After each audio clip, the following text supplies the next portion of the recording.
American Heart Association just came out with an official scientific statement that said low levels of heavy metals pose a major heart disease risk at any age. Guess who we're feeding most of these heavy metals to? I know there's studies showing high levels of lead in baby food. Why is that? The number one reason is there's no regulatory limit in the United States on heavy metals, so they're not testing for it. What are the biggest culprits we should avoid? When bottled water in plastic bottles gets heated, the preservatives that are in the plastic to stop it from degrading are heavy metals and can end up in your water. It is clearly shown to have a major impact on inflammation. It's carcinogenic. It causes heart disease. Aren't the executives of these big industrial firms, aren't they worried about their own kids? There actually are things that people can do. Every single parent can do and everyone can do right at home. And it starts with this. What else do you do in your daily life to try and reduce all of these hidden stresses? I was a bad boy earlier. I used to work in Kiev next to Chernobyl for many years. I started a national television network there. Wait, you're telling us that now? We that's should have totally started the interview with that. Yeah. We don't get a lot of people in their 70s on the show. Can you share some life advice for anyone younger? Well, we could start a new show called That 70s Show with a different meaning. What are your thoughts on Brian Johnson? I don't even know if you know him. I know Brian. I've talked to him. We've got a lot of super wealthy people spending money on developing therapies that are not necessarily going to be. In today's episode, we're talking to Douglas, an environmental health expert who is working to uncover the top stressors that are making us all sick. We'll delve into the reasons behind the high levels of heavy metals in baby food and why you should always have air and water filters at home. Stick till the end to learn if you should follow Brian Johnson's longevity diet and to hear his top life advice for the younger generation. Douglas, what mission are you on? Actually, that's really easy. In order to let you know the mission that I'm on, I just need to tell you a little story. And that little story is one of the greatest threats to our health, everyone's health, and how long we live, our longevity, is also one of the least known, one of the least tested for, and one of the least treated in the world today. I'm on a mission to change all that and to tell the stories of the people who have been tested for and have been successfully treated for and have managed to prevent this threat to their health. That's my mission. Wait, which threat? Can you explain? Sure.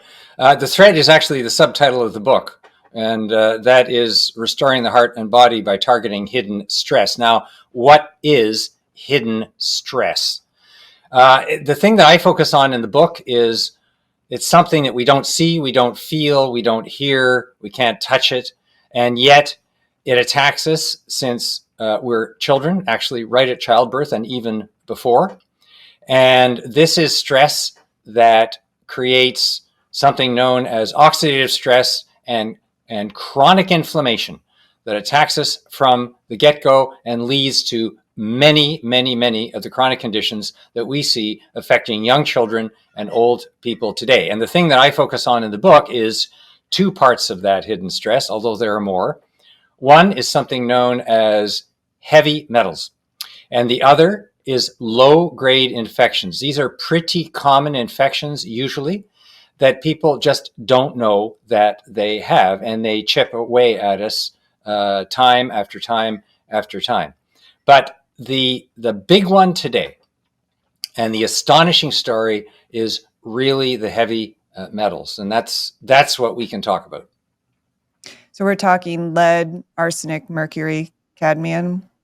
That's correct. As an example, there's a whole bunch of others, including gadolinium, that is used in almost every electronics device today.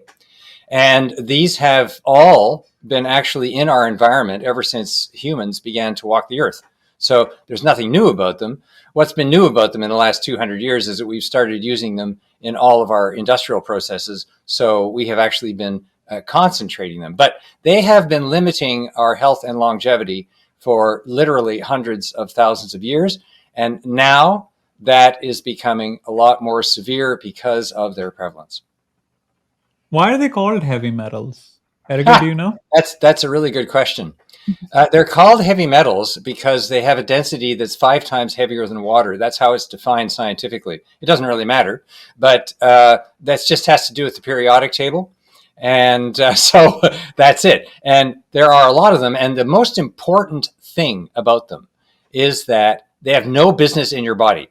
They do nothing but bad things. And the list of things that they do is at once interesting and at once fearsome, because if you look at the interpretation that has been given today of what is longevity, you'll find about 7 or 8 factors, including scientific terms like senescent cells, that's aging of your cells, and all these things. Well, guess what? Heavy metals push almost all of those buttons. So that's the problem with them. They are toxic at very low concentrations. They provoke chronic inflammation, and they all provoke something known as oxidative stress, which is an imbalance between the cells in your body trying to defend themselves successfully from infections and actually going overboard and causing chronic inflammation. And a lot of people today have heard about oxidative stress. That's why you take antioxidants, for example, to fight against that. So this is the numero uno cause of oxidative stress in the body.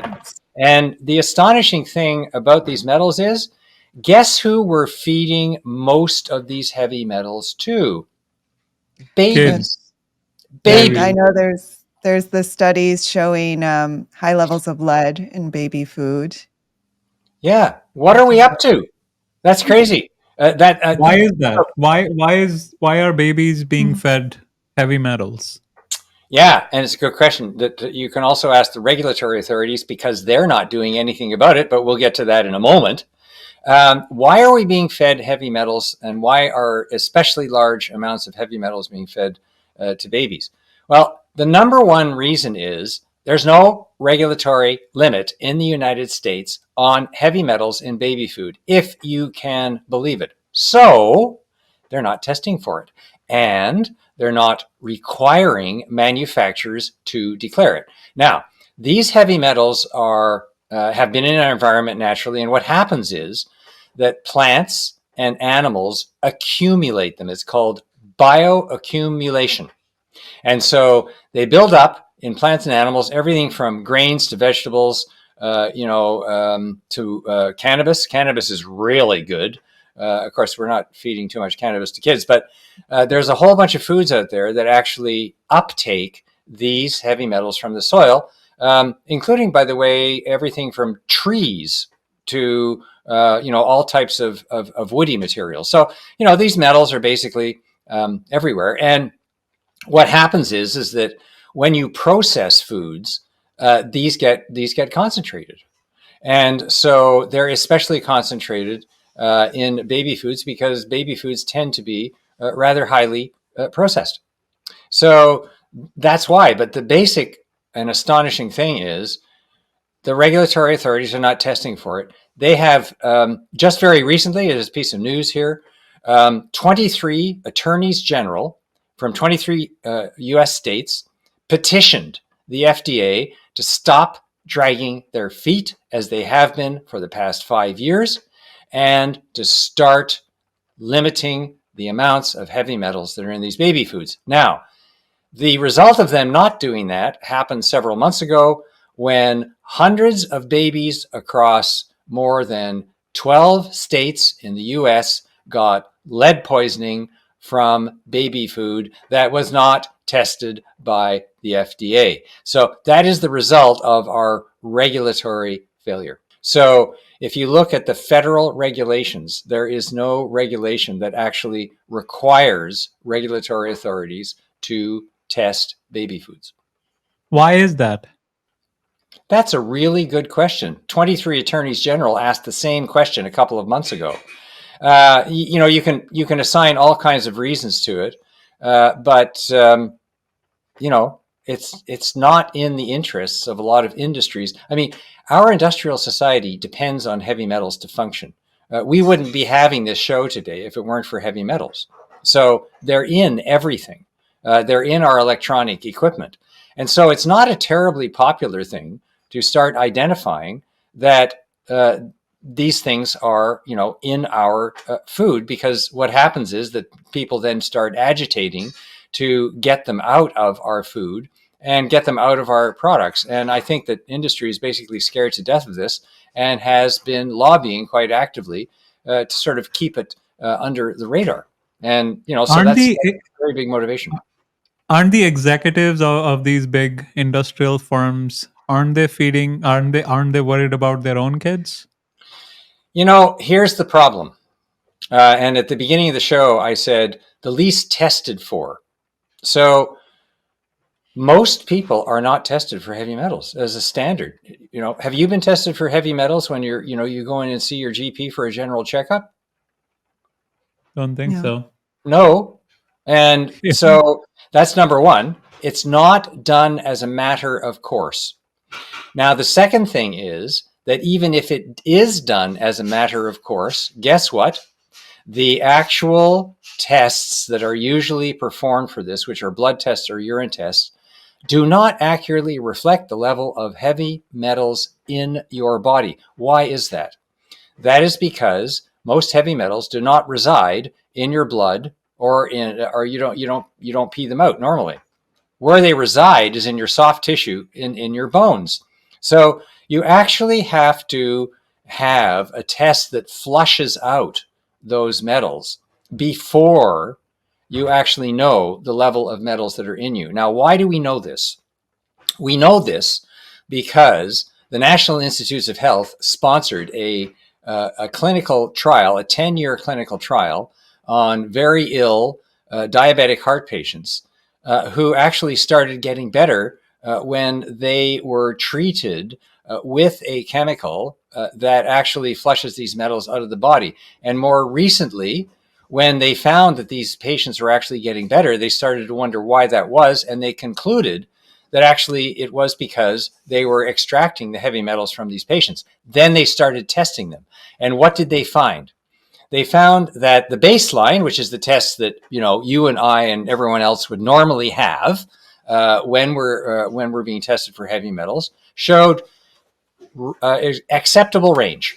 That's what it says, the acceptable range of heavy metals. Then they tested the patients after this chemical had gone through their bodies and they had peed it out. And guess what? Lead was 3,300% above the baseline. 3,300%. Now, what does this suggest? This suggests that every single one of us is loaded chock full of heavy metals. Beyond that, very recently, the American Heart Association just came out with an official scientific statement that said low levels, I repeat, low levels of heavy metals pose a major heart disease risk at any age. Now imagine that. So put those numbers together. You've got high levels of heavy metals coming out of patients. You've got the American Heart Association declaring that low levels are a major heart disease risk, and no one's being tested in this way. So we basically, and then you wonder why, as the amount of heavy metals in our diet and in our air pollution, for example, has gradually increased over the years, everyone wonders why children are getting all of these chronic illnesses, allergies, autoimmune disease, etc., and why people who have none of the normal heart disease risk factors, none of the normal ones, they eat well, they exercise, they do all of these things, they don't have high cholesterol, they have heart attacks, they die of heart attacks. Well, this seems to be the burning bush. So this is not a small issue. This is a massive issue. And by the way, I want to thank your show for bringing attention to this, because this is really important. So I mean, I do want to say this is something that, well, for some context, my mother's actually a chemist and she works a lot on lead remediation in Chicago. So I grew up hearing all about how lead is everywhere. It's in our soils and everything. There is one thing that I wanted to go back to the baby food, though, Yeah. and this question of, industry and why they're not doing something about it. Not that I'm a big defender of big companies, but my understanding is there are two factors. One, yes, as you process foods, you get more concentration of sometimes nutrients, but also of the heavy metals that may be there. But the real underlying issue is that a lot of our just base fruits and vegetables do have some heavy metals in them because of widespread soil contamination. Some of that Yeah. is natural, but a lot of that is decades of pollution that we put in. So in the past, there was lead gasoline. All of Yeah, those that's correct. emissions go down into the soil. Yeah. In the past, we used arsenic for pesticides, things like Hmm. that. Hmm. So even if you're doing homemade baby food, just getting like a sweet potato from the store and pureeing it, there's still going to potentially be high Right. levels of Yeah. lead. You bring up two really good points. I'm not out to blame the big bad companies either. You asked me for motivation, but I think the second thing is there is just simply not the widespread awareness because the testing hasn't been done properly. So actually, we've got this elephant in the room that everyone's dancing around that no one really sees because we're not testing for it. So, I think a lot of the companies have said, well, we're trying to limit emissions. We're trying to do these things. Most people are testing within acceptable range. Yes, it's a problem, but it's not a really big problem. And they're saying that because the science has not been caught up with by standard medical testing. The science is absolutely clear. So you've got this, and this is a second cause. You've got this lag between scientific discovery, although this is a huge lag because this has basically been known over the past 100 years.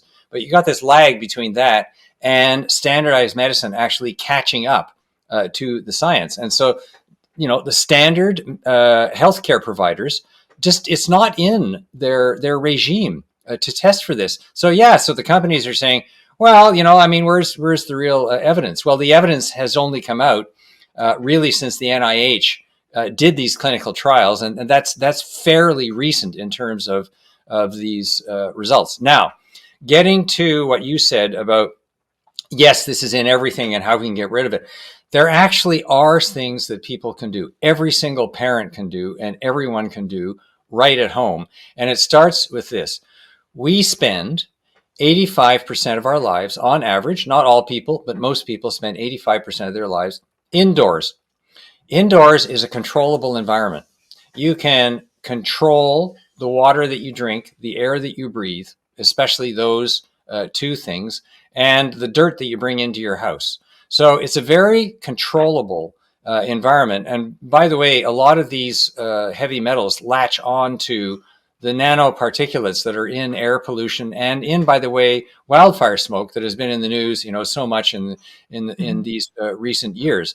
So the first thing that you can do is filter your air and filter your water. This is a critical aspect. You can really cut down on your exposure to these metals. In air, for example, if you have an air conditioning system or an air handling system, or even if you don't, there are portable air cleaners. You can install HEPA filters that you can buy at any Home Depot store. And you can get them from your air conditioning suppliers as well. And you can put them in your car, by the way, because when you're driving in your car, all of the tiny little pieces of tires that are coming off tires are full of heavy metals, and you are breathing those. So both in your car and in your home, which is where people spend most of their time, you can really do something about it. Now, in terms of water that you're using, for example, to wash your vegetables, get a tap water filter that is shown and certified, I want to emphasize that, to actually remove these heavy metals and wash your vegetables with it. So in these ways, you can significantly reduce your exposure. And in addition to that, there are actually certain foods that you can eat that actually kickstart the enzymes in your body that your body has over the past few 100,000 years figured out a bit of a way how to get rid of these heavy metals. It uses enzymes to lock onto them and carry them out of the body.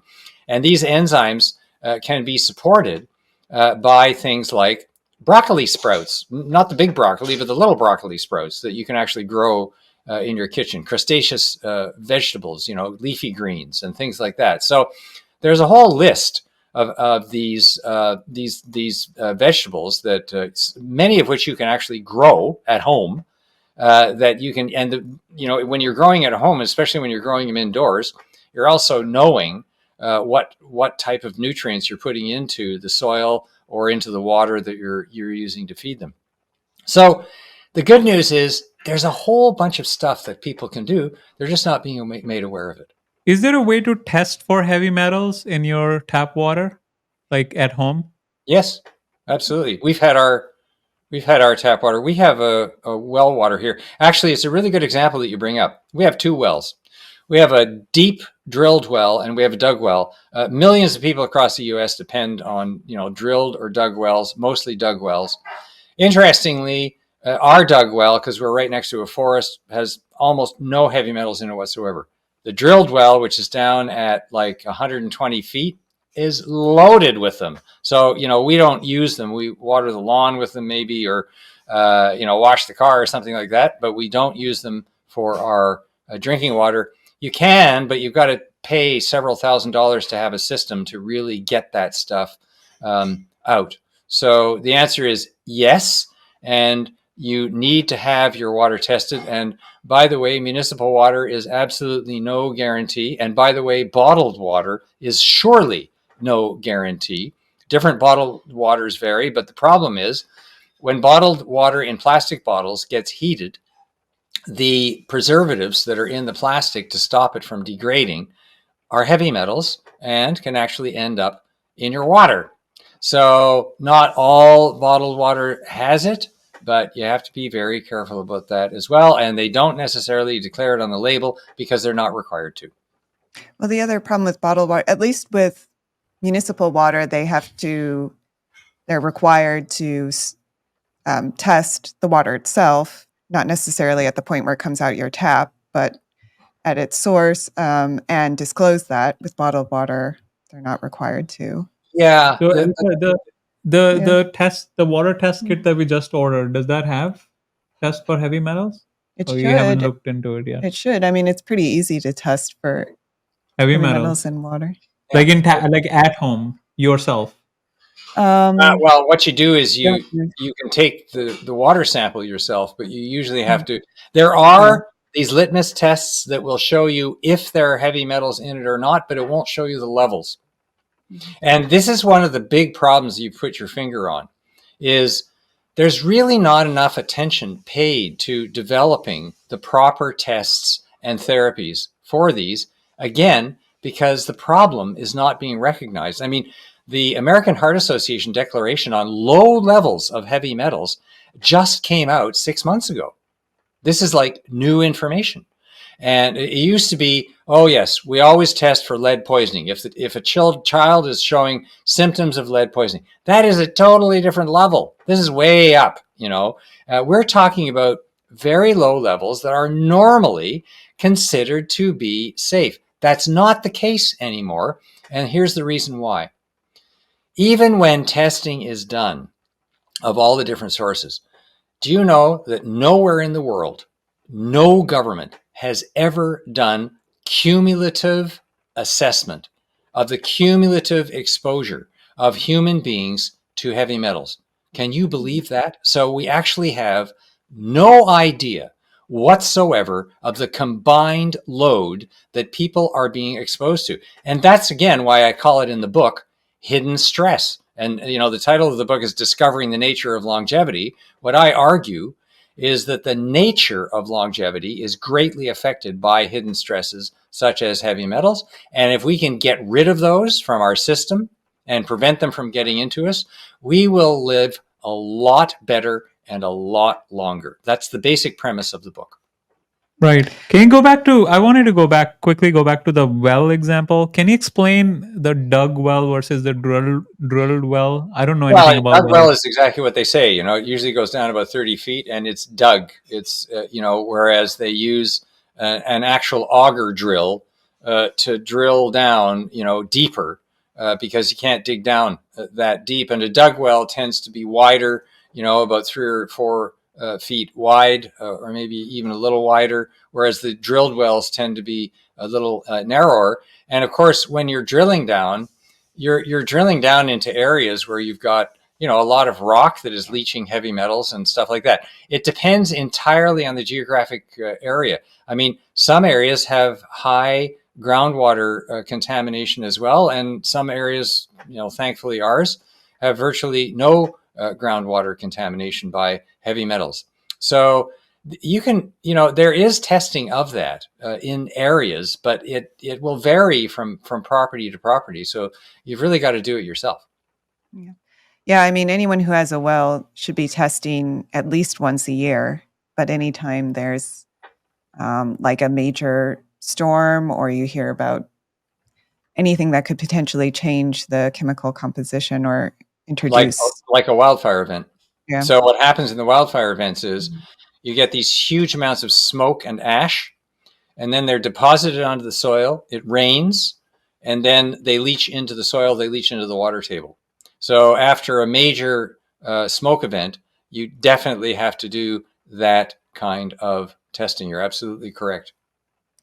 So the other question I had was you mentioned broccoli sprouts as one of the example Yeah. foods that you can eat to help you get rid of, or the word that you used was like anti-oxidize. I don't know if that's the right word. Yeah, they're Um, antioxidants, but they're antioxidants in this case, not because they just prevent oxidation, but because they help your body to actually get rid of the metals that are triggering this oxidation. I see. So can you give us more examples of what kind of food people can eat? And I you think also mentioned spices. I think I'd also heard lead binds to calcium. Is that correct? So Actually, that's something that's a really interesting thing. So you've asked me two different questions.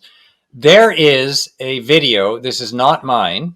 On YouTube, if you just type in heavy metals and I think it is cruciferous vegetables, there's a physician who gives a really good YouTube presentation on all the stuff that you can use, that you can grow yourself also, to prevent these heavy metals. And he is far more of an expert at it than I am. I don't believe in monopolizing this. We need to get this message out as much as possible. So I would highly recommend him. I'm sorry, I've just forgotten his name right now, but it's really easy to find. There are actually 2 or 3 videos on YouTube that people can access, and there's all kinds of other websites also that talk about the types of vegetables that you can use. Okay, we'll look it up. And you mentioned spices as well. Some certain Yeah, there's spices. some spices. I think one is curcumin. And so they're really good at doing this as well. But here's the big but. These are good. They're fine. But they're not going to get rid of high levels of heavy metals that are bioaccumulating in many of us. They will help the body to do that. They will help in their antioxidant properties. But the big discovery that was, and I have to give the NIH credit and also Mount Sinai Medical Center and Columbia University, Dr. Gervasio Lamas conducted years and years and years of clinical trials on this. And they're really the ones who discovered that this can be treated effectively. And it's a very commonly available therapy that conventional health providers and traditional medicine has said is voodoo medicine and shouldn't be used. They've said this for decades and decades and decades, and they are wrong.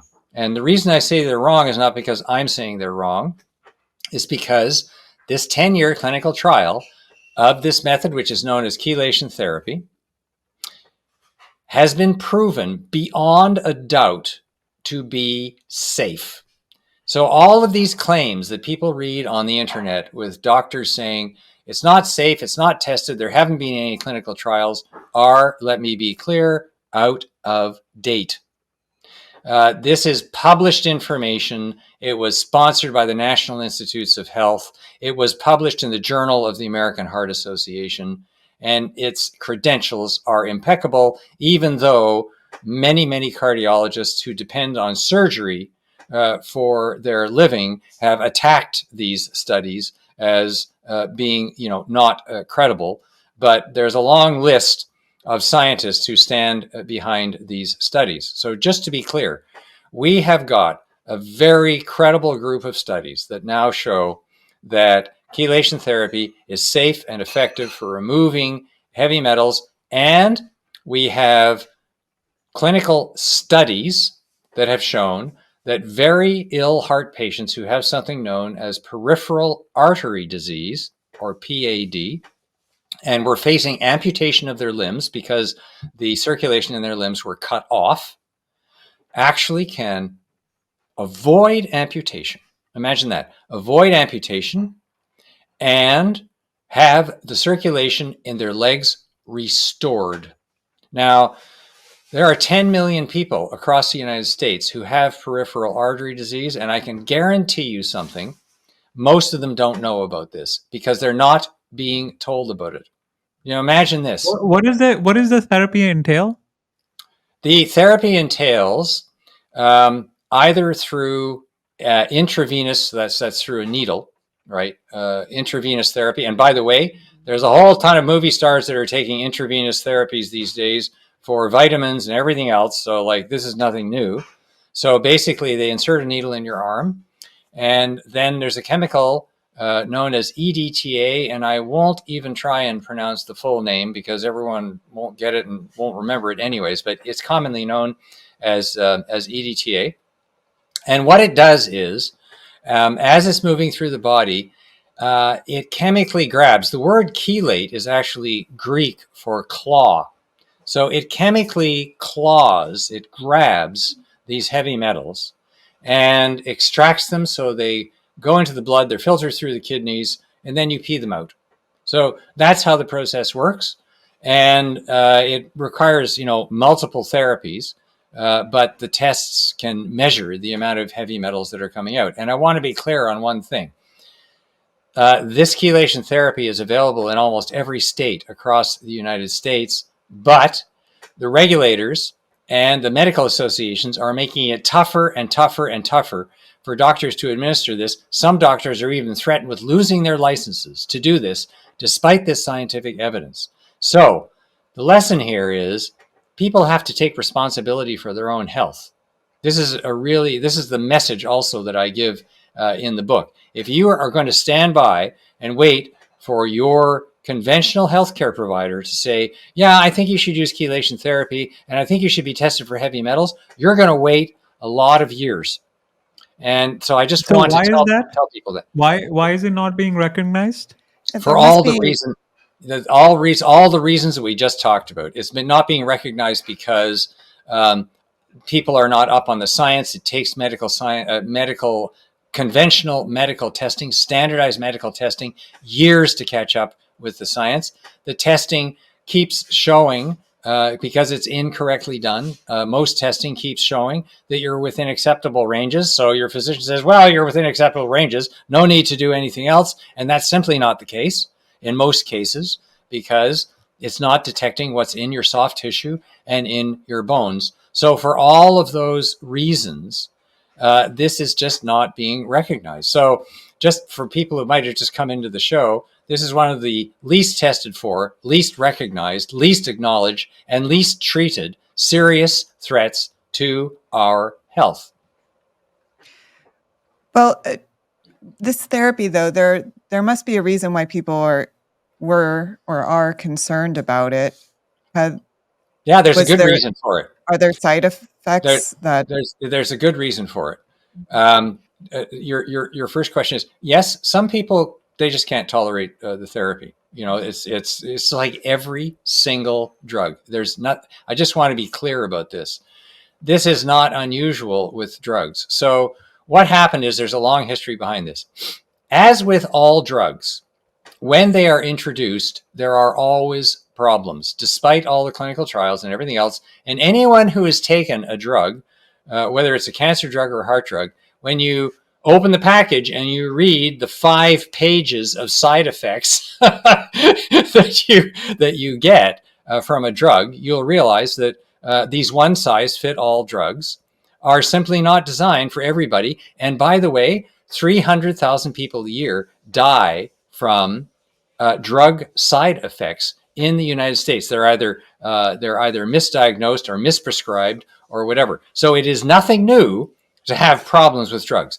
In the 1990s, when chelation, well, 1980s, 1990s, when chelation was first introduced, a very few physicians instilled too high levels in patients, and some got very ill, and 1 or 2 died. That evidence has been used ever since then to say that chelation doesn't work, despite the fact that today there's a completely different regimen.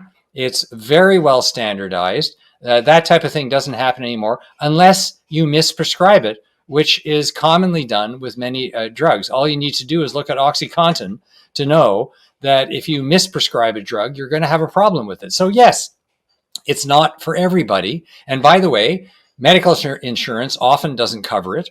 So people are reluctant to pay for it, even though it's 10 times cheaper than surgery. And the reason I say it's 10 times cheaper than surgery is because the study was done that showed that in peripheral artery disease, compared to amputation or revascularization, this therapy is 10 times less expensive, but it's not covered by insurance.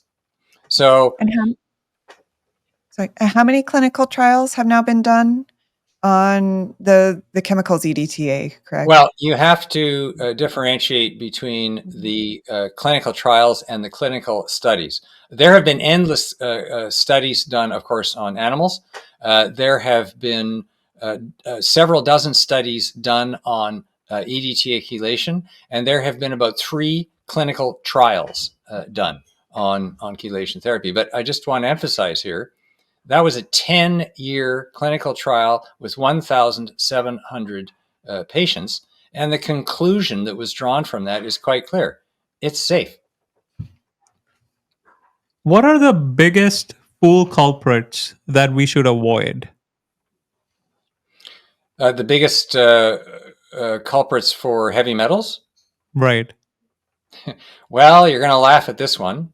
But if cannabis is grown in soil, it is one of the top uptakers of heavy metals. And there have been a lot of studies that show that actually the smoke from cannabis contains extremely high levels of heavy metals. Now, if the cannabis is grown hydroponically, that's a completely different story.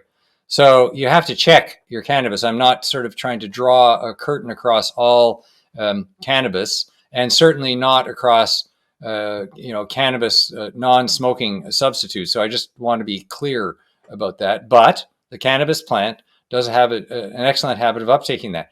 The other thing is, and again, I'm not being political here, I'm just quoting the science, meat, animal byproducts. Animals do what our bodies do.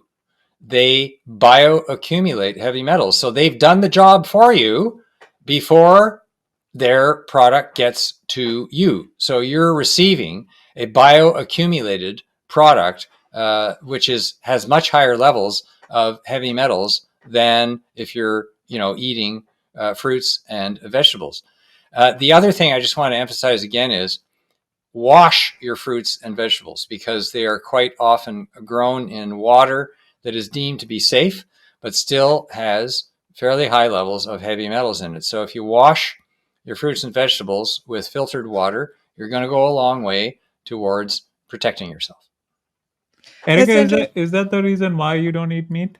One of the reasons? Well, that's not the original reason, but that's one of the reasons now that I don't. But I actually had a question here because I am a vegetarian. I have been for years. But when I look at the FDA TDS survey or total dietary survey, Mm-hmm. they do. I mean, they don't have a very large sample size of all the products they test, but some of the conclusions are that like leafy greens, particularly spinach, has some of the highest concentrations of cadmium.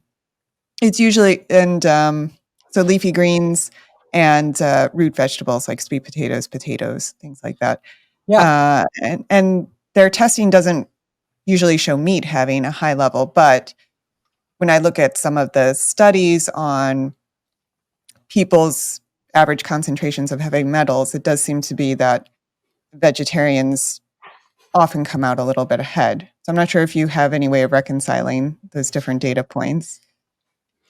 Well, first of all, let's talk about technology because a lot of our leafy greens these days are now being also grown in greenhouses hydroponically, and if the water is filtered properly, that's a big, huge plus. So we can make up for a lot of this problem that we've created by contaminating our soils by actually starting to grow these leafy greens in much more controlled environments. So it's not as if we can't do anything about it.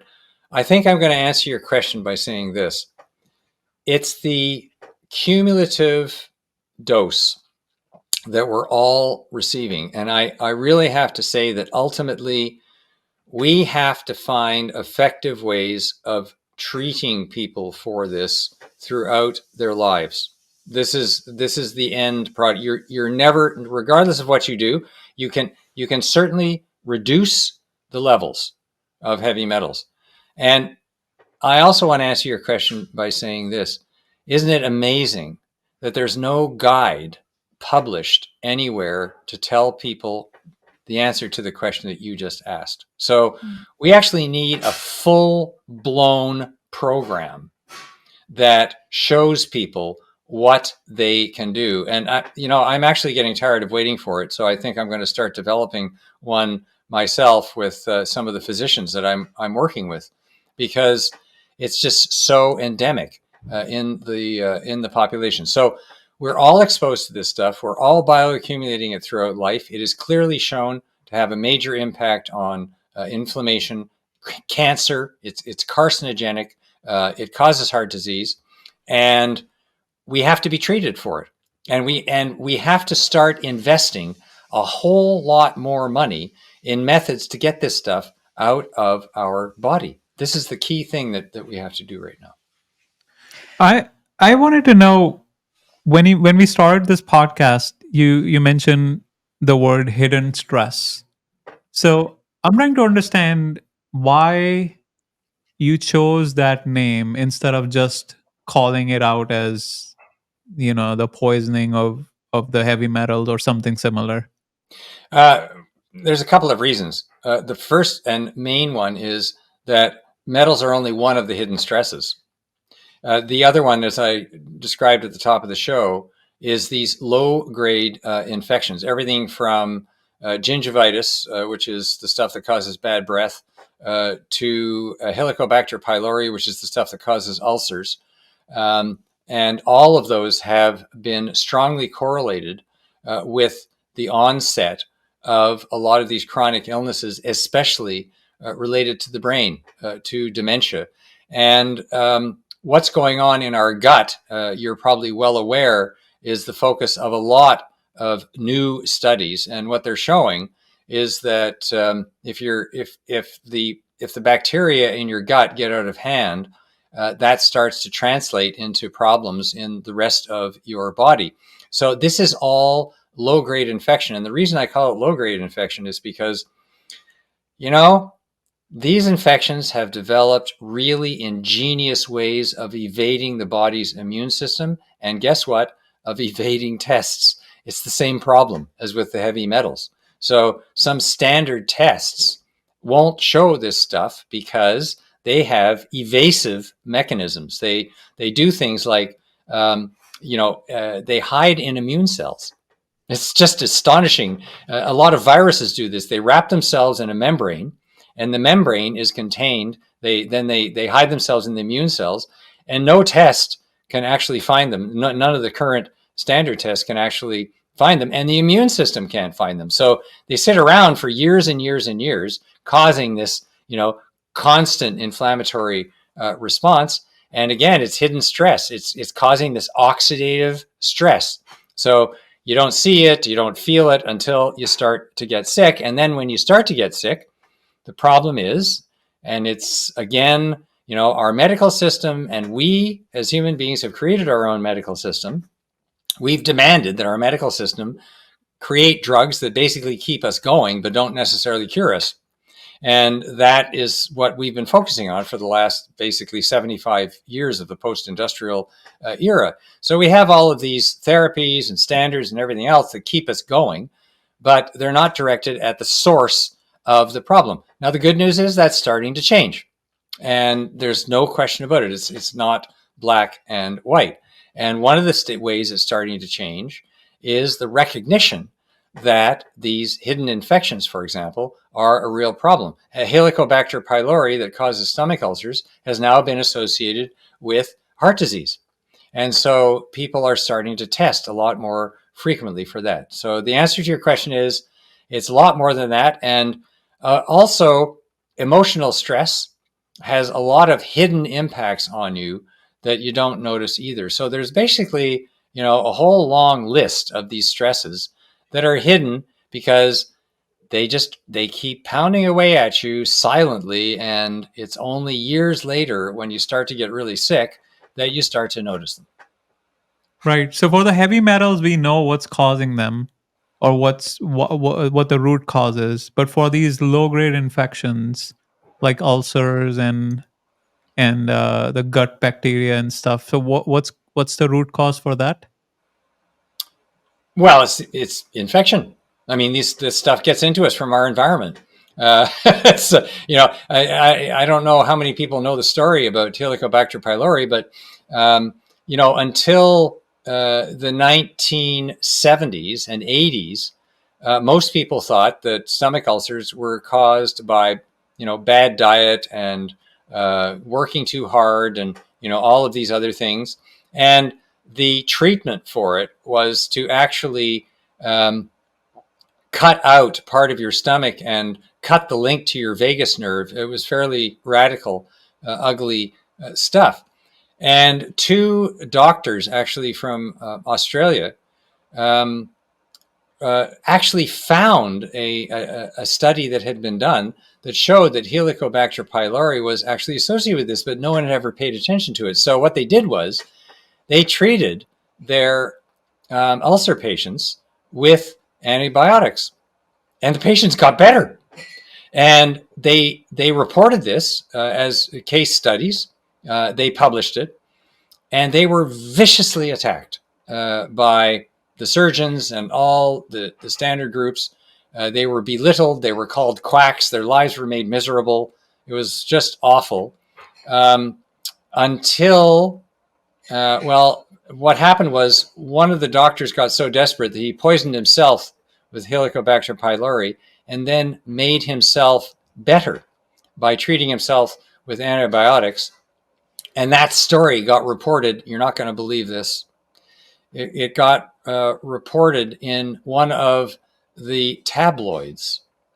One of the tabloids that have, flying saucers and supernatural stuff and all of that. And then it really took off, and people started paying attention to it because they started demanding it when this came out. And so slowly but surely, the treatment started being accepted. Well, in 2005, those doctors had the last laugh because they were awarded the Nobel Prize for Medicine for discovering the cause of ulcers. So it went from ridicule to being lauded around the world for one of the great discoveries in the history of medicine. So there you go. That goes to show you. So their discovery was in the 1980s. Basically, it took 30 years for the whole thing to be recognized and accepted. And that's what we're facing today with a lot of these hidden stresses. So we just need to find a tabloid to carry this story. Well, I would say this. If you look at the experience with AIDS, it certainly was not conventional medicine that found a solution to this. It was movie stars, because a lot of them were dying. And when Hollywood started getting sick, they started agitating for the government to put large funds into research, and Washington acted. And that's the reason why we have effective therapies for AIDS today and why millions and millions of lives have been changed. It was political action. So yes, we have to wake up and smell the coffee and get politically active. There's no question about it. I'm curious to know how. I mean, correct me if I'm wrong. You don't have a physician background, right? No, and that's a good thing because I've spent the past 30 years actually running and consulting to environmental institutes, scientific institutes that specialize in, guess what? Keeping heavy metals out of products. That's actually what we do. So I actually know more about this than 95% of most healthcare providers on the planet, simply because our institute actually pioneered the methodology for protecting consumers from heavy metals in products. It's called the Cradle to Cradle Design Protocol, and it is recognized by the US EPA as one of the leading methods for protecting consumers from the nasty things in products. So in this case, and that's the reason I wrote the book, this has proven to be a plus rather than a minus not to have a medical background. Having said that, like any good investigative journalists, I've spent the past 10, 15 years interviewing hundreds and hundreds of doctors and patients who have been finding solutions to this problem. And the book has 700 scientific references. And the foreword to the book is written by Dr. Gervasio Lamas, who is chairman of cardiology at Columbia University and at Mount Sinai Medical Center. And he is the one who was the chief supervisor of these clinical trials. So I think there's enough science behind it. What else do you do in your daily life to try and reduce all of these hidden stresses? Yeah, I wish I was perfect, but I'm not. And keep in mind, by the way, that I was a bad boy earlier. I mean, I used to work in Kiev next to Chernobyl. For many years, I started a national television network there. Wait, you're telling us that now? We should have started the interview with that. Yeah, that was a lot of fun. That's for another show. Eh? It's called ICTV, and it's now the most watched television network in Ukraine. It's really interesting. So yeah, that was a lot of fun. And I ran a project called the Children of Chernobyl, where we were actually bringing in doctors from Canada and Europe to actually give general health care to patients. So it's another story. But, places like Kiev, not a great place for heavy metals, especially in the water. And also, I was doing all the stupid things as a teenager and exposing myself to all kinds of stuff. So, before I knew really about any of this. So it was kind of like a gradual experience. I was always aware of the environmental issue, and I became involved with environmental issues, quite early on. But on the other hand, I wasn't fully aware of what the impact on my own health was until much later.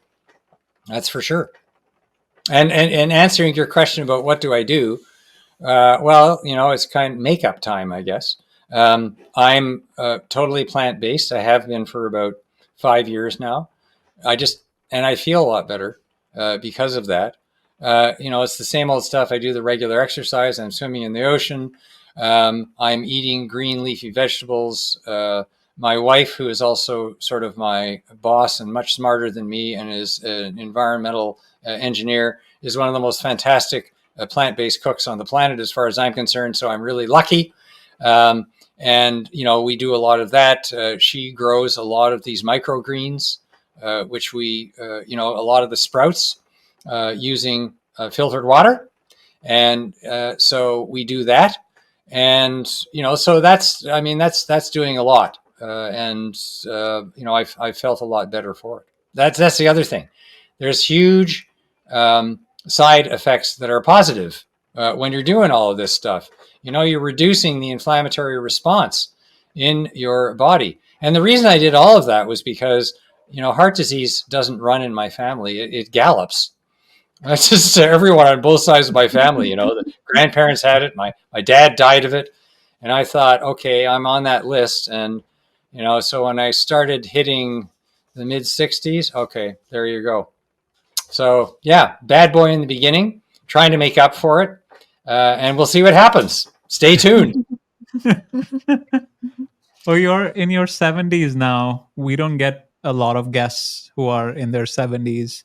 Oh, Can you really? share? Yeah. Why not? That's ageism. Well, it's You're all guilty of. of ageism. I thought you're gonna say something about the heavy metals and. Anyways, I was going to say they're all playing golf and yeah. Oh God, yeah. Golf gets, I mean, I used to golf and I stopped. I mean, it can really get boring after a while. Although, I think a lot of people play golf just to keep their minds off all the other realities. Right. So, Oh anyways, well, I've done my bit. Now I'm going to go and golf. That's just bloody nonsense, as far as I'm concerned. You've got to. This is the time when you have the resources. Usually, you have the money. It's time to go out there and do something. That instead of playing golf. I mean, golf is good. It's good exercise if you're walking. Except most people use golf carts. I've got nothing against golf. I played it for 30 years, but there's other things to do in life. anyways, going back to my question, we don't get a lot of people in their 70s on the show. Can you share some life advice for anyone younger who Well, we could might be start a new watching this? show called That 70s Show, except, with a different Good meaning. idea. So, I guess the one thing is never stop working. It's just, that's what keeps you alive. It saves you from dementia. The other thing I'd have to say is if you're going to make up for all that crap you've been putting into you, really seriously think about going as plant-based as you possibly can and do all the things that I just talked about in terms of filtering your water, filtering your air, because this stuff bioaccumulates. So every little bit when you're older, like kind of doubles. Like calcification in your arteries has a doubling effect, which you don't notice when you're younger. But that's why in 50% of all cases, the first sign of heart disease is death, because you get this rapid doubling as you're aging. And people who have no symptoms whatsoever drop dead of heart disease. So you've got to watch for that. And the television shows that are on Netflix these days, they show very clearly this one study that was done. This guy went around the world and studied the people who were super centenarians. They lived, to be 110, 115. And he studied all the pockets of the world where there's many of them. And poverty was really not a factor, because there were some very poor areas in Peru where people are living, past their hundreds, large pockets of people.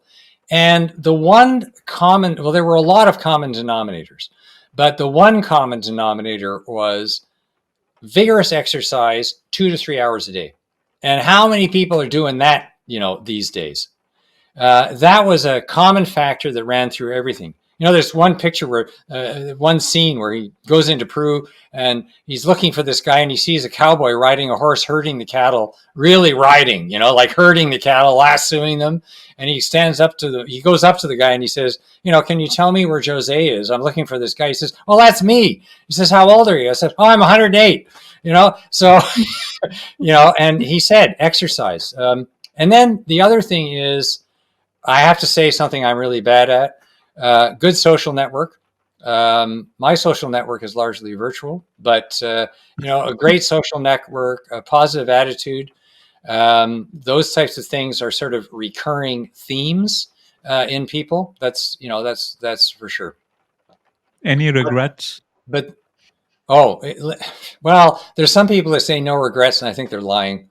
So I think the most important thing that people can do is to be true to yourself as early as possible, regardless of the fact that it ends up being painful sometimes, and be ready to make some hard decisions. I only discovered that a lot later, and I was better for it. So I would say my one piece of advice is, really be true to yourself and work hard at it. Yeah.